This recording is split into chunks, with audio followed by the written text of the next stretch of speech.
آپ صلی اللہ علیہ وسلم آ کر حال پوچھتے اور چلے جاتے۔ اس بنا پر آپ بہت پریشان تھی اور یہ چیز آپ کی بیماری میں اضافہ کر رہی تھی، لیکن وجہ ان کی سمجھ میں نہیں آ رہی تھی۔ سیدہ عائشہ رضی اللہ عنہا خود فرماتی ہیں، ایک دن میں اور مصطح قضائے حاجت کے لیے جنگل کی طرف جا رہی تھی کہ راستے میں مصطح کو ٹھوکر لگی۔ ٹھوکر لگنے پر انہوں نے اپنے بیٹے کو بد دعا دی۔ میں نے ان سے کہا، تم ایسے شخص کو کیوں بد دعا دیتی ہو جو بدر میں شریک ہوا؟ مصطح نے کہا، اے بھولی بھالی، تمہیں اس قصے کی خبر نہیں؟ میں نے حیران ہو کر پوچھا، کون سا قصہ؟ تب مصطح نے سارا قصہ کہہ سنایا۔ یہ سنتے ہی میرے پاؤں تلے سے زمین نکل گئی، مرض میں اور شدت آ گئی، لرزہ طاری ہو گیا، اس قدر صدمہ ہوا کہ جی چاہا کسی کنویں میں گر جاؤں۔ جب نبی کریم صلی اللہ علیہ وسلم تشریف لائے تو میں نے آپ سے اپنے والدین کے ہاں جانے کی اجازت چاہی تاکہ ان کے ذریعے سے تحقیق کروں۔ آپ صلی اللہ علیہ وسلم نے اجازت دے دی۔ میں والدین کے گھر آ گئی، اپنی ماں سے پوچھا، کیا آپ کو معلوم ہے لوگ میرے بارے میں کیا کہتے ہیں؟ ماں نے کہا، بیٹی تو رنج نہ کر، دنیا کا تو یہی طریقہ ہے، جو عورت خوش شکل ہو، خوب سیرت ہو، اپنے شوہر کے نزدیک بلند مرتبہ ہو، دنیا اس سے حسد کرتی ہے، حسد کرنے والی عورتیں اس کے پیچھے پڑ جاتی ہیں۔ میں نے پوچھا، کیا میرے باپ کو بھی اس بات کا علم ہے؟ بولی، ہاں۔ میں نے پوچھا، رسول اللہ صلی اللہ علیہ وسلم کو بھی علم ہے؟ ماں نے جواب دیا، ہاں۔ اس پر میں نے کہا، اے ماں، لوگوں میں اس بات کا چرچا ہے اور آپ نے مجھ سے ذکر تک نہیں کیا۔ یہ کہہ کر میں رونے لگی، آنکھوں سے آنسو ابل پڑے۔ سیدنا ابو بکر رضی اللہ عنہ قرآن کی تلاوت کر رہے تھے، میرے رونے کی آواز سن کر آ گئے، وہ بھی رونے لگے اور میں تمام رات آنسو بہاتی رہی۔ سیدہ عائشہ رضی اللہ عنہا فرماتی ہیں کہ اس واقعے سے مجھے اس قدر بخار ہوا کہ میری والدہ نے گھر کے تمام کپڑے مجھ پر ڈال دیے۔ اگرچہ سیدہ عائشہ رضی اللہ عنہا کی بے گناہی واضح تھی، لیکن شریر لوگوں کے اس الزام سے رسول اللہ صلی اللہ علیہ وسلم بہت بے چین تھے۔ ادھر وحی کے نزول میں دیر ہوئی تو آپ صلی اللہ علیہ وسلم نے صحابہ سے مشورہ کیا، مشاورت میں بہت سی رائیں سامنے آئیں، اسی عالم میں صبح ہو گئی۔ سیدہ فرماتی ہیں کہ میرے والدین برابر میرے پاس بیٹھے رو رہے تھے، ایسے میں ایک انصاری عورت آ گئی، مجھے روتے دیکھ کر وہ بھی رونے لگی۔ ہم اسی حالت میں تھے کہ رسول اللہ صلی اللہ علیہ وسلم تشریف لے آئے اور سلام کر کے میرے قریب بیٹھ گئے۔ جب سے یہ واقعہ ہوا تھا، آپ صلی اللہ علیہ وسلم اس وقت سے میرے پاس آ کر نہیں بیٹھے تھے۔ وحی کے انتظار میں 1 ماہ گزر گیا تھا۔ نزدیک بیٹھنے کے بعد رسول اللہ صلی اللہ علیہ وسلم نے فرمایا، اے عائشہ، مجھے تیری بابت ایسی ایسی خبر پہنچی ہے، اگر تو اس جرم سے بری ہے تو بہت جلد اللہ تعالیٰ اس سے تجھے بری کر دے گا، اور اگر تو نے کسی گناہ کا ارتکاب کیا ہے تو اللہ سے توبہ استغفار کر لے، اس لیے کہ بندہ جب اپنے گناہ کا اقرار کرتا ہے اور اللہ کی طرف رجوع کرتا ہے تو اللہ اس کی توبہ قبول کرتا ہے۔ سیدہ فرماتی ہیں، جب رسول اللہ صلی اللہ علیہ وسلم نے اپنی یہ بات ختم کی تو میں نے جواب دیا، اللہ کی قسم، میں اس چیز سے کبھی توبہ نہیں کروں گی جس کا الزام یہ لوگ مجھے دیتے ہیں۔ میں تو وہی کہوں گی جو یوسف علیہ السلام کے والد نے کہا تھا۔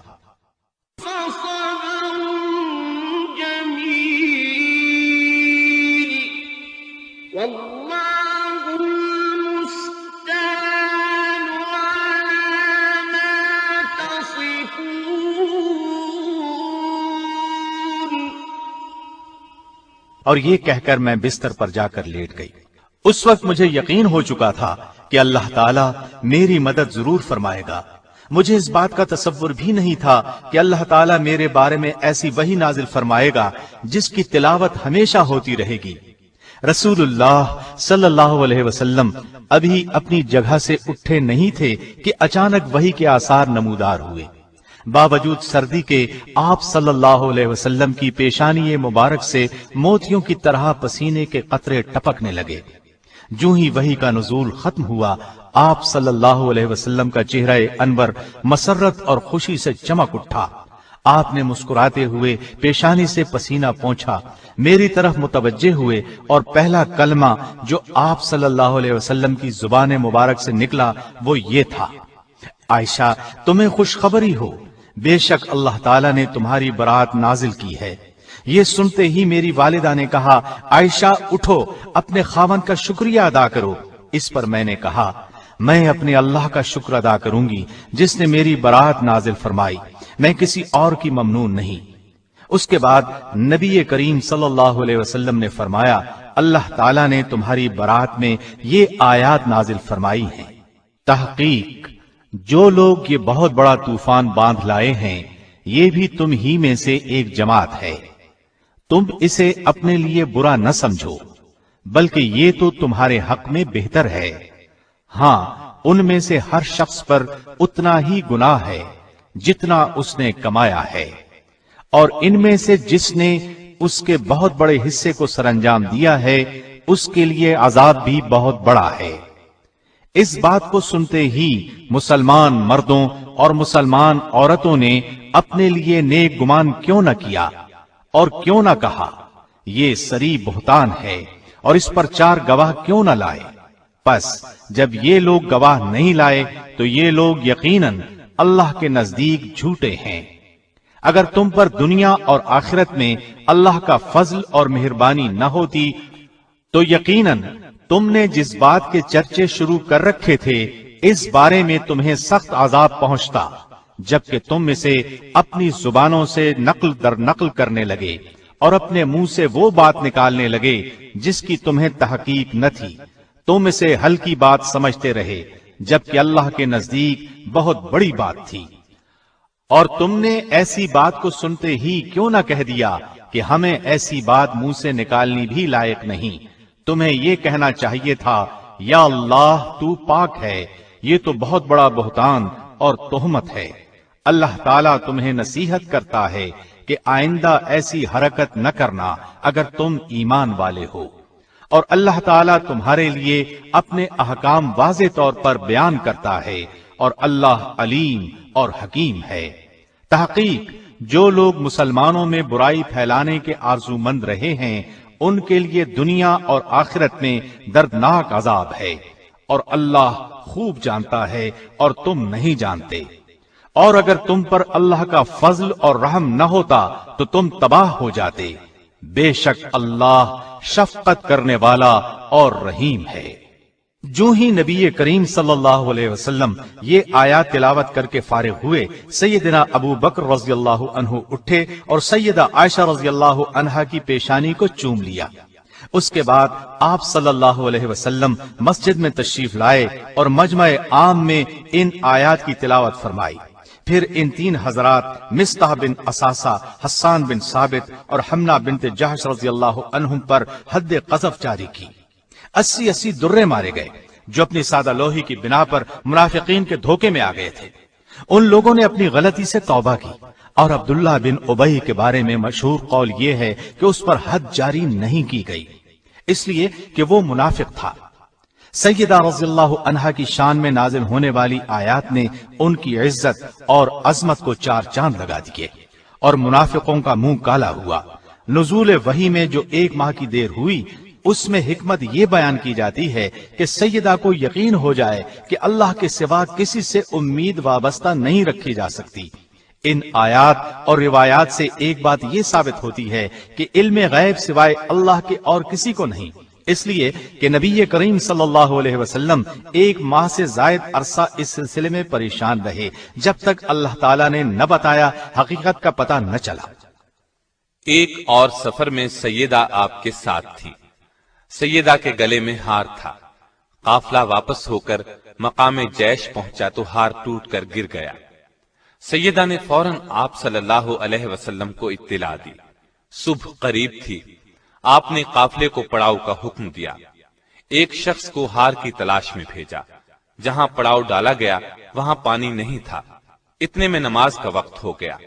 لوگ ابو بکر صدیق کے پاس آئے اور بولے، آپ کی بیٹی نے ہمیں مشکل میں ڈالا ہوا ہے۔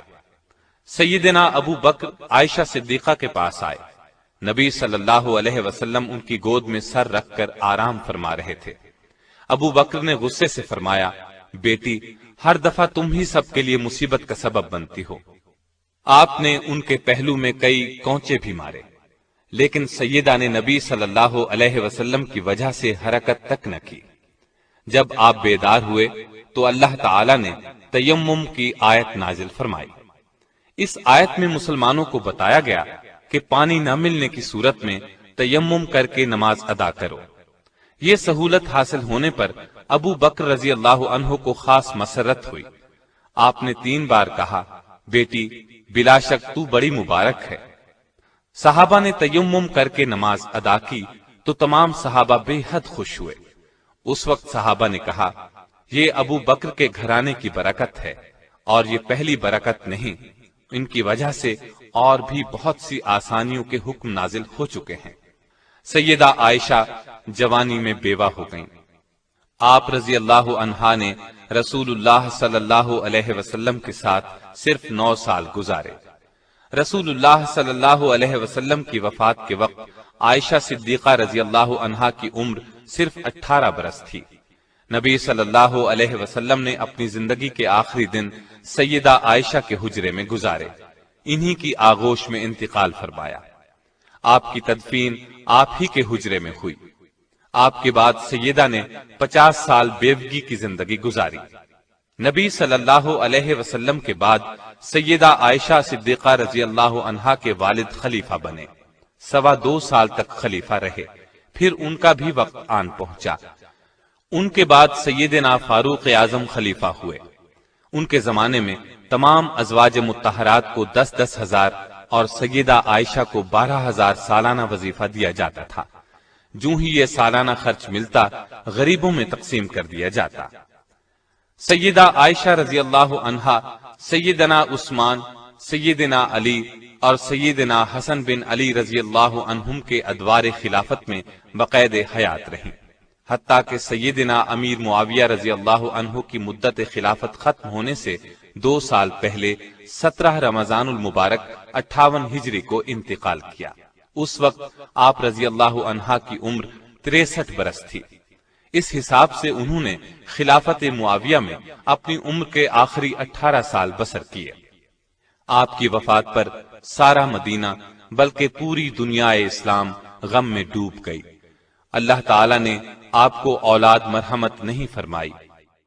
سیدہ عائشہ کے دل میں اللہ کا خوف کوٹ کوٹ کر بھرا ہوا تھا، اپنا سب کچھ خیرات کر دیا کرتی تھی، یہاں تک کہ روزہ افطار کرنے کے لیے بھی کچھ نہ بچاتی۔ نبی صلی اللہ علیہ وسلم کے ساتھ رات کو تہجد پڑھا کرتی تھی، اکثر روزے رکھتی تھی، حج کی سختی سے پابندی کرتی تھی، غلام آزاد کرنے کا بہت شوق تھا۔ ایک مرتبہ 40 غلام آزاد کیے۔ پردے کا خاص خیال رکھتی تھی۔ آپ رضی اللہ عنہا کی روایت کردہ احادیث کی تعداد 2210 ہے۔ ان میں سے صحیح بخاری اور صحیح مسلم میں 286 احادیث ہیں۔ آپ رضی اللہ عنہا صرف قرآن اور حدیث کے علوم ہی نہیں جانتی تھیں، بلکہ تاریخ، ادب، خطابت اور شاعری میں بھی انہیں مہارت تھی۔ عورتیں اکثر ان سے مسائل پوچھنے کے لیے آتی۔ نبی صلی اللہ علیہ وسلم آپ کے حق میں دعا فرمایا کرتے تھے، اے اللہ، عائشہ کے اگلے پچھلے، پوشیدہ اور ظاہر تمام گناہوں کو اپنے دامن مغفرت سے ڈھانپ لے۔ آپ یہ دعا سن کر بہت خوش ہوتی۔ سیدہ عائشہ کی ایک خاص خصوصیت یہ بھی ہے کہ سیدنا جبریل علیہ السلام نے سیدہ کو سلام کیا۔ اللہ تعالیٰ نے آسمان سے آپ کی برات بذریعہ وحی نازل کی۔ پوری 10 آیات اس سلسلے میں نازل ہوئیں۔ آپ کے علاوہ رسول اللہ صلی اللہ علیہ وسلم کے نکاح میں کوئی اور کنواری نہیں آئی۔ رسول اللہ صلی اللہ علیہ وسلم سیدہ کے بستر پر ہوتے تو وہیں وحی آ جاتی۔ یہ شرف کسی اور زوجہ مطہرہ کے حصے میں نہیں آیا۔ اللہ تعالی نے اپنے نبی کی روح اس وقت قبض فرمائی جب آپ کا سر سیدہ کے سینے سے لگا ہوا تھا۔ انتقال بھی اسی رات ہوا جس رات ان کی باری تھی۔ آپ صلی اللہ علیہ وسلم انہی کے حجرے میں دفن ہوئے۔ اللہ تعالی کی سیدہ عائشہ رضی اللہ عنہا پر ہزارہا رحمتیں ہوں۔